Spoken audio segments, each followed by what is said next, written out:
¿Qué tal amigos de la Quebradora Radio Show? Soy Paranoia, luchador ecuatoriano, y he venido a relatarles un poco de lo que es la lucha libre de mi ciudad, Quito, la capital del Ecuador. Y bueno, sin más preámbulo, les quiero indicar que este recorrido empieza más o menos desde los años 40, cuando se tienen relatos de luchadores de antaño que recuerdan haber ido a los shows de luchadores extranjeros, luchadores de Brasil y de la parte norte del continente, que venían a dar sus espectáculos aquí, sus apariciones en la Plaza Arenas. Todos los años 40 y 50 se mantuvieron así, influenciando a la gente de aquí. Estos espectáculos estaban a cargo del señor Perroné, un italiano que tenía un negocio aquí y que bueno, se decidió aventurar como promotor en la lucha libre en esa época, apostándole bastante y bueno, rindiendo bastantes frutos con el tiempo. Entonces los primeros relatos que tenemos es de luchadores que venían del exterior a dar su espectáculo así en esta plaza, en la Plaza Arenas. Y bueno, paulatinamente se fue involucrando más la gente y más o menos en el año 46, en el Coliseo de la Tola, se dan los primeros indicios de lo que fue entrenamientos y un lugar específico para tener lucha libre. Se inició cediendo un espacio en la Tola en el Coliseo de los Gallos en el año 46-47, como les digo, y eso pues ayudó a que la gente que estaba aquí involucrada, interesada en la lucha libre, empiece a entrenar lucha olímpica.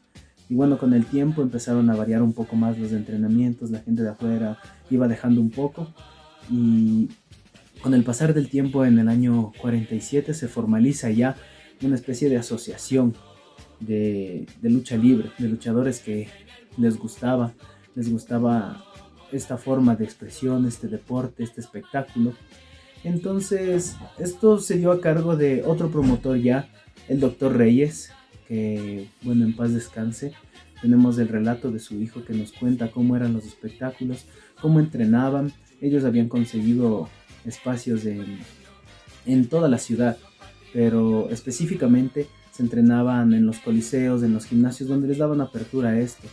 En el año 51 más o menos, el Bronco nos recuerda, uno de los luchadores de antaño más rudos que hubo, él nos recuerda que hubo un club de los halcones, se denominaba así, era un grupo de muchachos que hacían halterofilia, levantamiento de pesas, lucha olímpica, lucha libre y bueno, exhibiciones de fuerza de toda índole, de donde salieron grandes luchadores. Muchos se recuerdan como el señor Vaca, como el hombre araña. Varios de ellos se encontraban en los cuadriláteros y salían de estos clubes porque no había lugares, digamos, exclusivamente solo para lucha, porque era o de lucha olímpica o era una amalgama de todo, ¿no? Entonces la lucha libre se fue desarrollando así, abriéndose canchas durante todos estos años hasta que llegó su época dorada en los años 70 y 80, cuando el auge de la misma se lo podía ver cada fin de semana.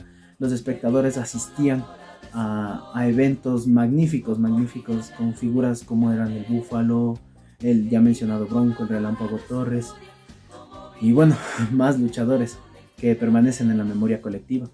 Entonces, estos encuentros se hacían en el Coliseo Cerrado del Ejido, en el Julio César Hidalgo, donde, según nos relatan y según recuerdan nuestros padres y abuelos, la capacidad que tenían estos se excedía. O sea, el auge que tenía la lucha libre era comparable con el del fútbol actualmente incluso.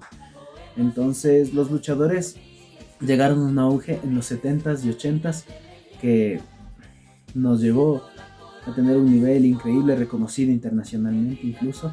Después de esto, en los años 90 vino una decadencia, no solo por la crisis, sino porque, bueno, aparte de empezar la crisis, vino aquí una tendencia de películas orientales, de películas de karate. Entonces la lucha libre se fue desplazando de a poco y también sus intérpretes, sus partícipes, ellos tuvieron que desplazarse también por cuestiones personales y como no había una formalidad, digamos, de alguna manera, no había, digamos, una empresa seria dedicada solo a eso, solo el doctor Reyes como promotor. Entonces empezó a desaparecer un poco alrededor de los años 90. Se intentó rescatar con la gente de Guayaquil, con la gente de Tulcán, que también estaban entrenados por manos de Killer Coical, que tenía nexos ya en todo el mundo. Hizo su carrera ahí. Entonces se intentó rescatar de esa manera, pero en los años 90 lastimosamente desaparece la lucha libre antigua, el cachascán como se lo conocía, como lo conocen nuestros padres y abuelos. Entonces se termina esa parte, ahí se cierra ese capítulo y más o menos por el año 2004-2005 nacen ya empresas de otra índole que ya son de lucha libre, que tienen otros objetivos, otros lineamientos, incluso el ring es diferente. Y bueno, la lucha libre antigua muere con eso en un pequeño resumen. Se logró fundar, se logró más o menos igual en los años 50 una asociación de lucha quiteña. No era exclusivamente de lucha libre, también tenía que ver con lucha olímpica, pero les daba beneficios a los luchadores. Sabemos que los shows eran muy rentables y sabemos que grandes figuras y exponentes tocaron estos suelos, tocaron las arenas de aquí de Ecuador, la Plaza de Toros, la conocida ahora Plaza Belmont. Y bueno, como Blue Demon, El Santo y los luchadores de aquí, nuestros gladiadores, se lograron enfrentar a estas estrellas. Incluso hay una pequeña película que se llama El Santo y los Secuestradores, que es filmada con personajes de aquí, luchadores de aquí, igual artistas del medio, actores del medio, pero con El Santo original y con un elenco que trajo él también, ¿no? Entonces, les invito a conocer todo lo que es la lucha libre, a seguir a programas como la Quebradora Radio Show, lo que hace la gente de Lucha Libre Ecuador, a todas las escuelas de lucha libre y promotoras, para que no se pierda esta tradición, no se pierda este concepto que se tiene de lucha, porque es algo muy valioso y es algo muy arraigado y muy tradicional para nosotros, no solo los quiteños, sino ecuatorianos en sí. Muchas gracias a todos por la atención. Esto fue Paranoia.